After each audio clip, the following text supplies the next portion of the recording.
Assalamualaikum warahmatullahi wabarakatuh. Pada kesempatan kali ini saya akan berbagi informasi tentang kisi-kisi atau bocoran soal PPS 2024. Namun sebelum lanjut jangan lupa like, komen, dan juga subscribe.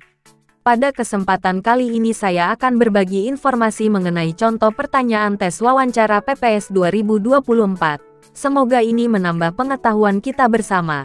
Selamat belajar dan semoga lulus. Oke, kita lanjut. Pertanyaan pertama, apa motivasi Anda menjadi anggota PPS Pemilu 2024? Maka kalian bisa memberikan jawaban seperti ini. Motivasi saya untuk ikut serta sebagai pelaksana dan membantu menyukseskan jalannya pemilihan umum di desa masing-masing. Dan membantu menjamin bahwa pemilihan umum akan berlangsung secara langsung, umum, bebas, rahasia, jujur dan adil. Pertanyaan kedua, apa yang Anda lakukan jika terpilih sebagai anggota atau ketua PPS Pemilu 2024? Maka kalian bisa memberikan jawaban seperti ini. Melaksanakan pemungutan suara dan memastikan pemilihan umum akan berlangsung sesuai dengan prinsip yakni langsung umum, bebas, rahasia, jujur dan adil. Pertanyaan ketiga, berapa jumlah tahapan pemilu menurut Undang-Undang Nomor 7 Tahun 2017 tentang Pemilu? Jawabannya adalah 11 tahapan. Pertanyaan keempat, kapan tahapan penyelenggaraan pemilu dimulai? Maka kalian bisa memberikan jawaban seperti ini. Sebagaimana dicantumkan dalam pasal 167 Undang-Undang Nomor 7 Tahun 2017 tentang Pemilu, tahapan penyelenggaraan pemilu dimulai paling lambat 20 bulan sebelum hari pemungutan suara. Pertanyaan kelima, berapa jumlah surat suara yang dicetak untuk pemilu? Maka kalian bisa memberikan jawaban seperti ini. Berdasarkan pasal 344 UU Nomor 7 Tahun 2017, jumlah surat suara yang dicetak sama dengan jumlah pemilih tetap ditambah dengan 2% dari jumlah pemilih tetap sebagai cadangan yang ditetapkan dengan keputusan KPU.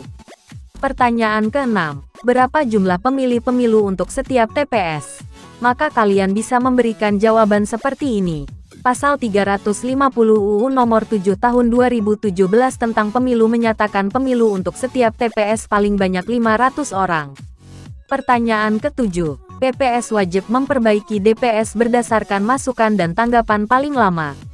Maka kalian bisa memberikan jawaban seperti ini. 14 hari sejak berakhirnya masukan dan tanggapan serta masukan dari Bawaslu Provinsi dan peserta pemilu tingkat daerah provinsi dalam proses rekapitulasi DPS di KPU Provinsi atau KIP Aceh dan masukan dari Bawaslu dan atau peserta pemilu dalam proses rekapitulasi DPS di KPU. Pertanyaan ke-8.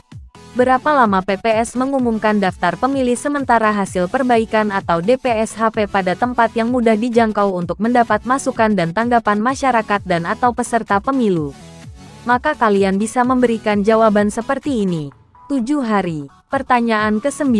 Perbaikan daftar pemilih tetap atau DPT dilakukan dengan cara. Maka kalian bisa memberikan jawaban seperti ini. Mencoret pemilih yang tidak memenuhi syarat sebagai pemilih.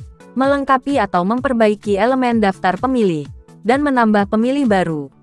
Pertanyaan ke-10. Berapa total desa di wilayah domisili Anda? Sebutkan setidaknya 10 nama desa. Maka kalian bisa memberikan jawaban seperti ini. Disesuaikan dengan kondisi desa. Pertanyaan ke-11. Berapa jumlah DPT di desa tempat tinggal Anda?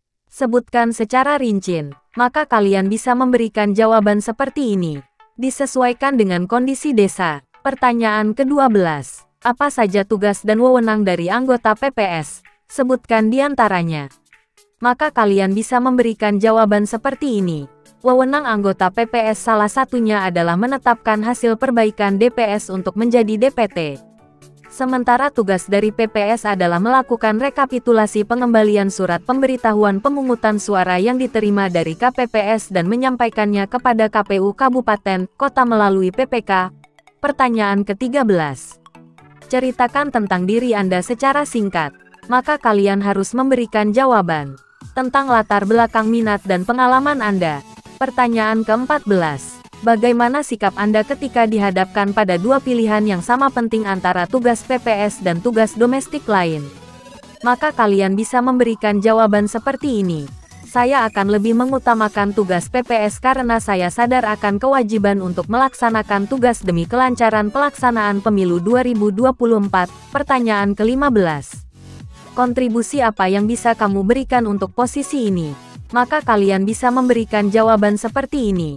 Berdedikasi penuh dan loyal pada tugas ini serta berkomitmen untuk menjamin bahwa pemilihan umum akan berlangsung secara langsung, umum, bebas, rahasia, jujur dan adil. Pertanyaan ke-16. Apa yang kamu ketahui tentang posisi PPS? Maka kalian bisa memberikan jawaban seperti ini.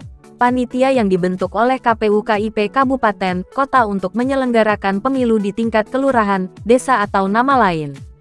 Sesuai PKPU nomor 8 tahun 2022 pasal 14 ayat 2. Maka kedudukan PPS berada di kelurahan, desa atau nama lain. Pertanyaan ke-17. Dalam menyusun daftar pemilih sementara pemilu, apa basis yang digunakan oleh BPS? Maka kalian bisa memberikan jawaban seperti ini. Daftar pemilih sementara disusun oleh PPS berbasis domisili di wilayah rukun tetangga. Pertanyaan ke-18. Berapa lama PPS menyusun daftar pemilih sementara pemilu? Maka kalian bisa memberikan jawaban seperti ini. Paling lambat 1 bulan sejak berakhirnya pemutakhiran daftar pemilih. Pertanyaan ke-19. PPS wajib memperbaiki daftar pemilih sementara pemilu berdasarkan masukan dan tanggapan masyarakat dan atau peserta pemilu paling lama. Maka kalian bisa memberikan jawaban seperti ini. 14 hari sejak berakhirnya masukan dan tanggapan masyarakat dan peserta pemilu. Pertanyaan ke-20. Kapan daftar pemilih tetap pemilu diumumkan oleh PPS? Maka kalian bisa memberikan jawaban seperti ini.